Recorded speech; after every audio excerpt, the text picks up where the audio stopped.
What do the three stars actually mean? I think red means blood. I think green is the natural resources. White is peace. We are black people. How else do you define us? Do you start saying people are... My river, mine. Otherwise, Burundi's border incredibly open to their, even a little I bit think tantalum is important in electronics. Mali. Okay, fine. I will. Jeez. And in 1999, the embargo was lifted. Mambo. Naitwa MAINGI, natoka Kenya. Salam. No, not salam. Hello guys, my name is MAINGI. I'm from Kenya. Bonjour, je m'appelle MAINGI. J'habite Nairobi? Yeah? Wait, how do you say my country is Kenya? I don't even know how to say it. What's the national language? I'm gonna look this up before I even do this. Because, like, I know in Rwanda it's Kinyarwanda. Swahili is also an official language. Okay, Swahili is spoken generally within most countries in the East African community do speak it to some extent. Just a bit. Yeah, and Swahili, Jamhuri ya Burundi. Every country in the East African community sort of has some level of, what's it called? Swahili, whatever. Jamhuri. Okay. In Kirundi. The language is Kirundi. Kirundi, okay. First of all, I'd like to ask you guys to like the videos, share, subscribe to the channel, click on the bell notification, because I'll release a lot of... I want to be done with the East African community first, and then when the Tanzania Uganda videos for Geography Now get released, I will react to them. I think I'll also react to the national anthems of these countries, just at some point. Okay, but I want to react to the national anthem of Kenya when I get somebody else who's from outside Kenya, but then from the region, to react to it with me. So I'll do that. I'll get around to it. Anyway, Geography Now Burundi. What do I know about Burundi?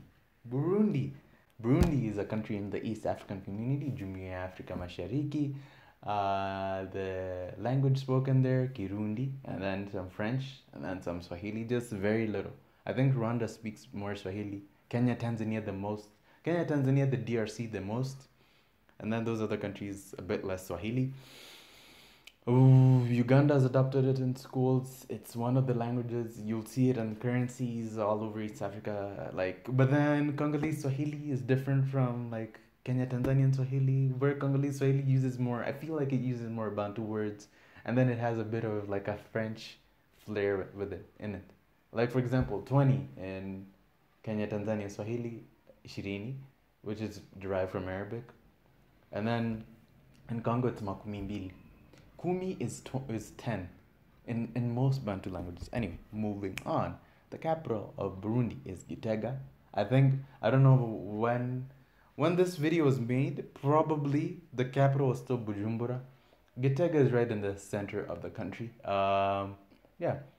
And Burundi has Lake Tanganyika to the west. I don't know other major water bodies in the country. I don't even know rivers in the country. I know the country is hilly. The closest country culturally to Burundi is for sure Rwanda, as I said in the Rwanda video. What else? The population is about 10 million or so. I don't know it exactly. I think the size of the country is about 30,000 square kilometers ish. 20 to 30,000, maybe 28,000, maybe 30,000. I don't know. I really don't know that part. I really should look into these two countries, Rwanda and Burundi, and then visit them. In the EAC, it's visa free. I'll get around to visiting all these countries. I got lots of places to go. That's that. Okay, now I'm gonna start the Geography Now Burundi video. It's a 10 minute. It's only 10 minutes. The newer videos, they're so long. Oh, the newer Geography Now videos are they're like minimum 30 minutes. Okay. Anyway, I'm gonna start reacting to this in 3, 2, 1. Have any of you seen the movie Hotel Rwanda? Well, okay, so for the two of you that have, reverse the tribes, flip the script backwards, and that's basically Burundi. So they have the Hutu and Tutsi people as well. But I would like to mention in all honesty, from all the accounts I've been given, Hutu and Tutsi people, not so different. I think as this was mentioned in the Geography Now Rwanda video. Um, so the Hutu and Tutsi, they're different political classes. They're just put in this all started with the identification thing during colonial times. You see, colonial governments were largely like centered on divide and conquer tactics. And to this day, even Rwanda, they still blame a lot of what's happened on France, sort of. That's why they kind of abandoned the use of the French language, adopted English, and were like, we're gonna join the Commonwealth. Okay, I wouldn't say that's also a good move. It's like trading one country for another. But then, yeah, that's what's happened. It's not a hate comment or anything on France. But then, yeah. Everybody, I'm your host Barbie. Today is our last country beginning with the letter B. And that means let's finish this up with some style. And with style, I mean let's follow the exact same format we've been doing this whole time. Let's dissect the flag. What do the 3 stars actually mean? I think red means blood. I think green is the natural resources. White is peace. I don't know what the red stars are. To 4 parts by a white diagonal cross. The upper and lower parts are red in color, while the left and right ones are green. The white color of the cross represents peace. The green represents the nation's hope and endeavors for future development. And the red symbolizes the suffering of the nation bloodshed. during the freedom struggle. Yeah. The 3 stars in the triangular Always. configuration. In Africa, whenever you see a red flag, or no, in Africa, I'll just say Africa because that's where I'm sure. Even in the Kenyan part, the red part is the bloodshed. Green is the natural resources. Black is the people. We are black people. I mean, we're not that dark. You see, like, people, like, this one funny thing. A lot of Africans take it too literally when we are called black people. We are black people. How else do you define us? Do you start saying people are Afro-descended people to talk about black Americans and then black Africans? No, you just call them black so that you have that collective identity. Anyway. The groups of Burundi, the Hutu, the Tutsi, and the Twa. Even though the Twa only make up about 1% of the population, but we'll talk about that later. The 3 stars also stand for the 3 parts of the national motto. Equalite? Ipikorwa and Iterambere, which in the Kirundi language means unity, work, and unity? Progress, despite the fact that unity has kind of been unity. I think you'll see this in the coat of arms of Burundi. Unity, work, progress, but written in French, though. An issue in this country for a while. We'll talk about that later. But first. Okay, so Burundi is kind of small, yet compact, yet widespread. Let's expound on that. First of all, if Lake Victoria was the eye of Africa, Burundi would be like the teardrop of Africa. Shaped like an arrow pointing down, Burundi is one of the smallest African countries, landlocked, located in East Central Africa, bordered by Tanzania to the east and south, Rwanda to the north, and generally we don't say East Central, we just say East Africa. This is East Africa. There's Southern Africa. There is Central Africa.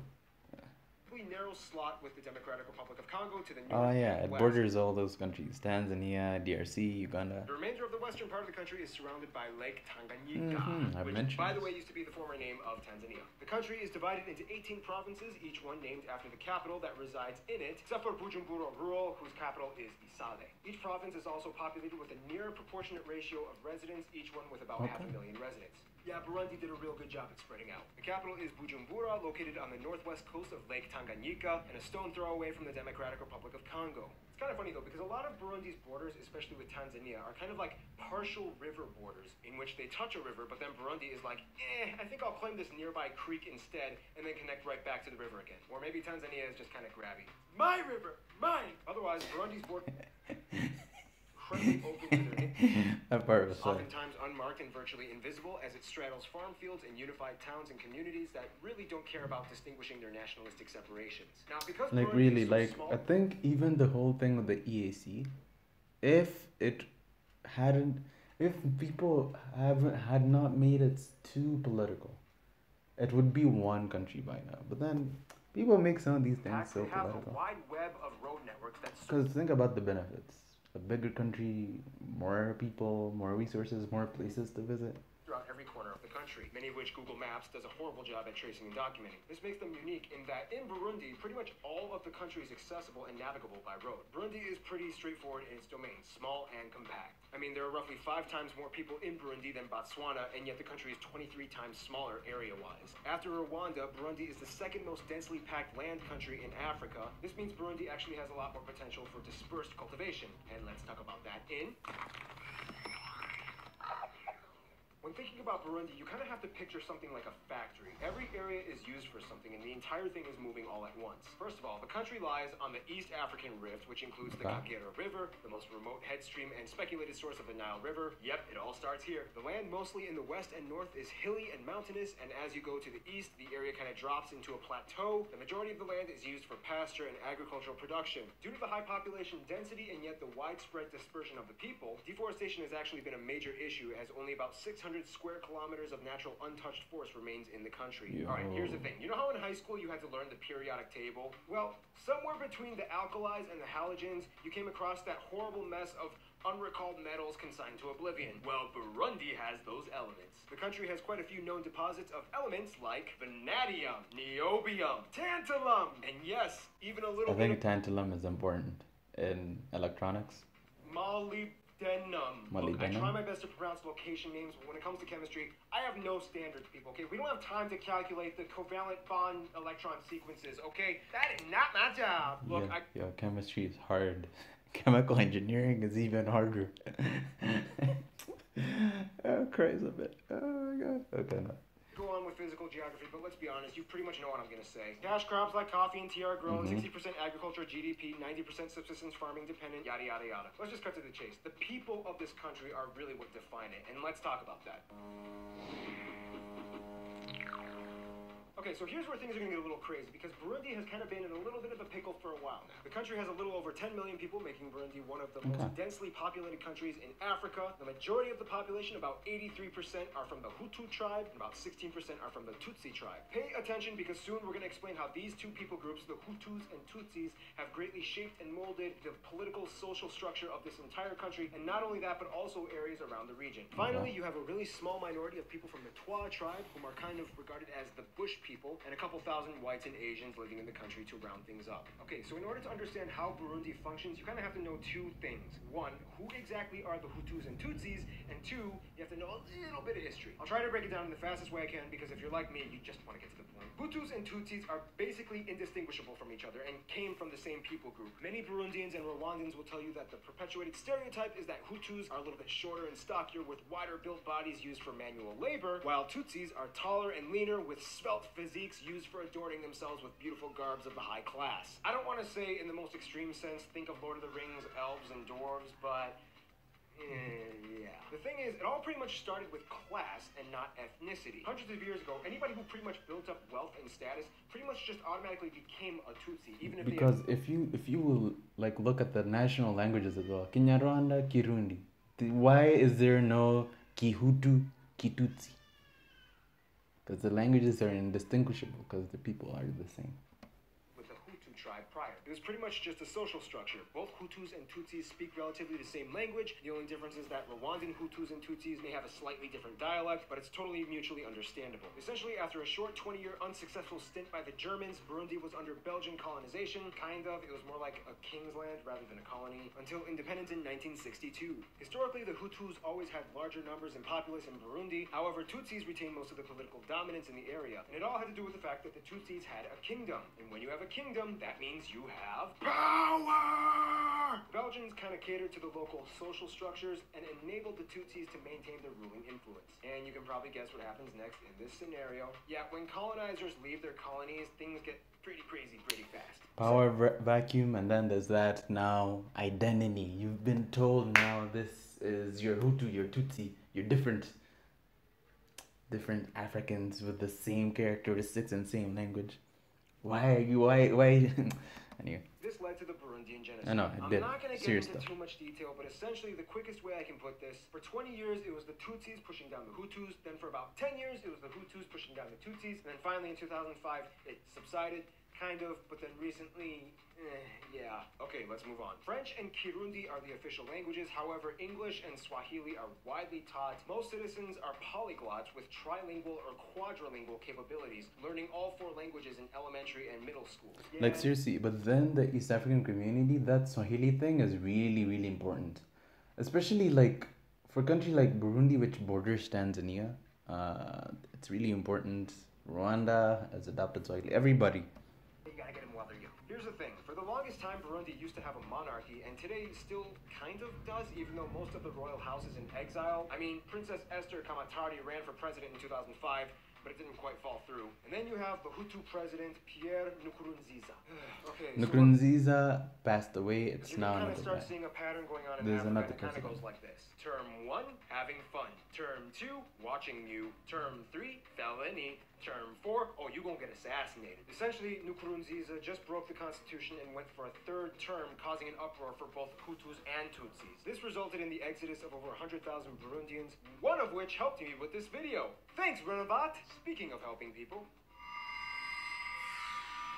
have you ever had a friend who was so dramatic about their ex that they just broke up with that they kept using you as a crutch for consolation, and for a while you tried to console them for as much as you could, but then you kind of got a little tired of all their calls at 2:45 a.m. and then you put an embargo on them? Yeah, that's kind of like Burundi. Burundi is dramatic. Since independence from Belgium, the country has pretty much either been in a constant state of internal conflict or straight up civil war. Although some years were a little bit more calm and peaceful in comparison to others, overall there's this perpetual looming ambiance of tension that covers the entire area to this day. This is partially the reason why Burundi doesn't really have a wide tourism sector. It's kind of like being invited to dinner at your Italian cousin Vito's house on poker night.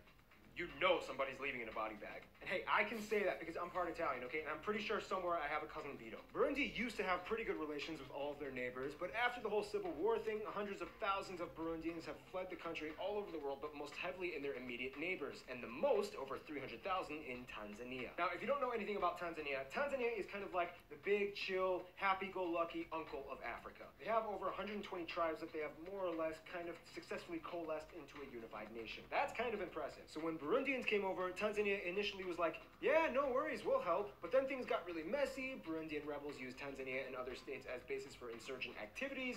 Accusations were made. And finally, Tanzania, along with other countries, were like, look, Burundi, you gotta get some stuff sorted out. Until then, we're putting an embargo on you. Burundi was like, okay, fine, I will.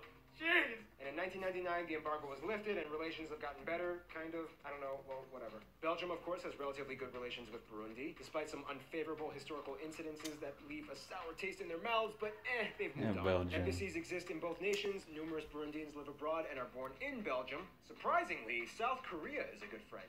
After the genocide ended in 1993, Korea stepped in and was like, hey, we get the whole nationalistic division thing.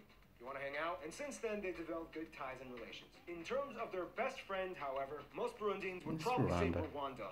Rwanda is pretty much like the conjoined twin of Burundi. They share so much culturally, linguistically, and diplomatically that it's often hard to tell the two apart. The only difference is that Rwanda is currently led under a predominant Tutsi government and Burundi under Hutu. But even then, it's basically just like you're going to your brother's house. After centuries of kingdoms, empires, wars, colonies, and drama, these two countries have always been with each other and more or less love each other. In conclusion, yes, Burundi does have some stuff they gotta sort out. However, it's not completely unredeemable, and hopefully they get back on track because that lakeshore looks like a pretty cool getaway. Finally! We're done with the bees! That took like a year! Cambodia is coming up next.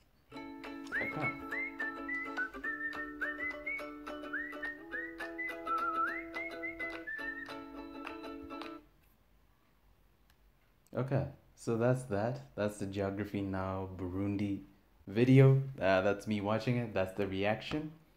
So yeah, that's that. Burundi is that. All that he said is mostly right. Burundi's closest country, Rwanda.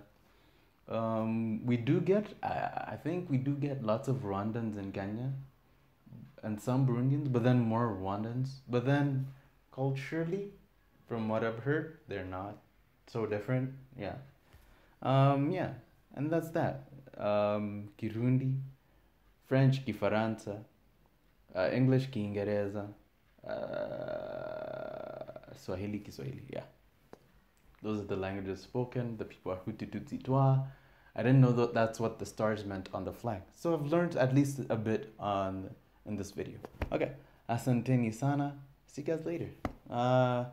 Asanteni sana. Merci. Merci. Merci. Thank you. Okay, later.